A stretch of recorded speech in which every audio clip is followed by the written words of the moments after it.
नमस्कार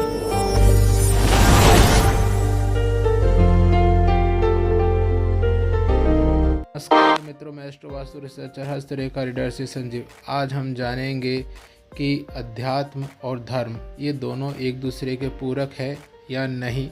अध्यात्म क्या है? अध्यात्म से ईश्वर को प्राप्त किया जा सकता है या धर्म से? अध्यात्म और धर्म में आपस में अंतर क्या है?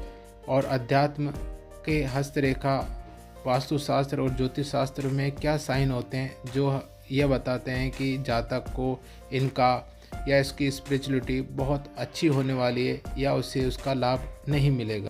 सबसे पहले हम अध्यात्म के बारे में थोड़ी चर्चा कर लें।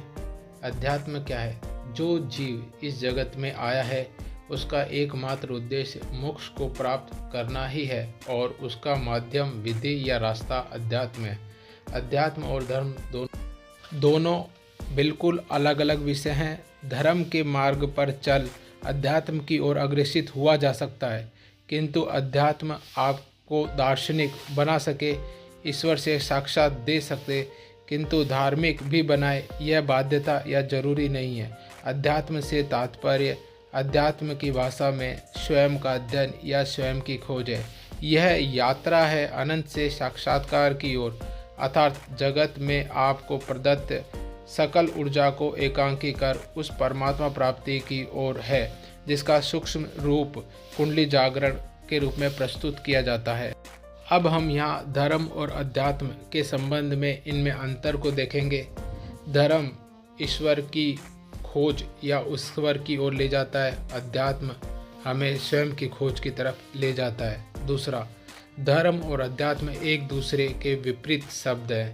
धर्म में आपका स्टैंडर्ड तय हो जाता है कि आपको प्रत्यक्ष ईश्वर की सेवा करनी है, जबकि अध्यात्म में आपको पता ही नहीं क्या करना है, जो एक सरल विधि है, अर्थात आपको भीतर जाना है, स्वयं को खोजना है, वह परम सत्ता से एकांकी होना होता है। तीसरा, धर्म आपकी बंदिश है, वह अध्यात्म आपकी अंतिम व मुख्य उद्देश्य या लक्ष्य है, जो हर जीव का होता है।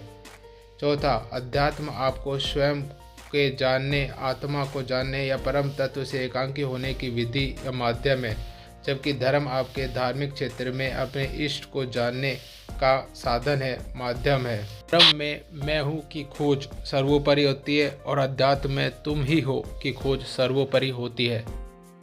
धर्म इस जीवन में धार्मिक कार्य करने पर आपको श्रेष्ठता की अनुभूति देता है, जबकि अध्यात्म का मार्ग आपको शून्यता देता है। और भी बहुत विरले अंतर हैं जो संतों के द्वारा कहे गए हैं। आप अपने संतों को पढ़ें और समझें। अब हम यह जानते हैं कि हस्तरेखा वास्तुशास्त्र और ज्योतिष शास्त्र में क्या साइन होंगे जो हमें अध्यात्म के मार्ग पर ले के जाएंगे, या हमें परमात्मा से मिलन करवाएंगे, या हमें अध्यात्म की साधारण जिम्मेदारी देंगे।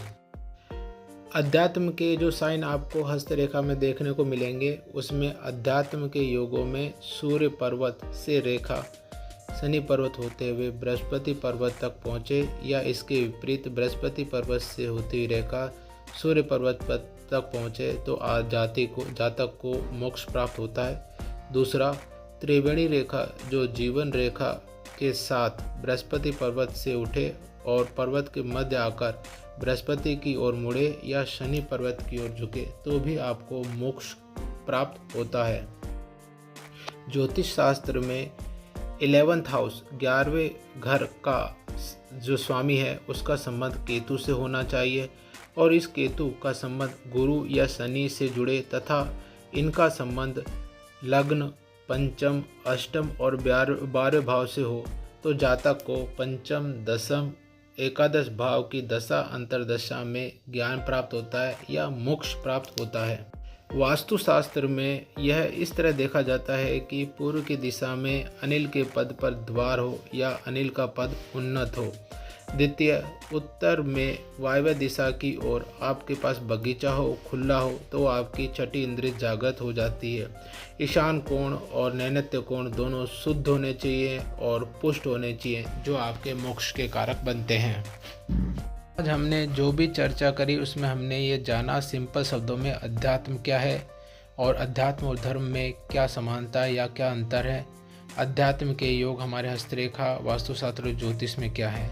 अब हम यह जानने के बाद ही अध्यात्म के क्षेत्र में बढ़ने का प्रयास करें तो ही बेहतर होगा, क्योंकि कुंडली, हस्तरेखा शास्त्र और वास्तुशास्त्र में आपको मिलने वाली जीवन में सुख सुविधाओं का या संपूर्ण जीवन की जानकारी होती है।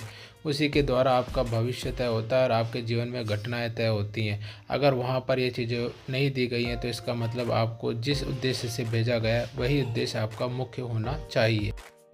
परमात्मा आप पर कृपा करे। हस्तरेखा, वास्तुशास्त्र, अध्यात्म शास्त्र, ज्योतिष शास्त्र, स्वप्न शास्त्र, अंक शास्त्र के तरफों विवेचन हेतु सब्सक्राइब करें, शेयर करें, लाइक करें। धन्यवाद।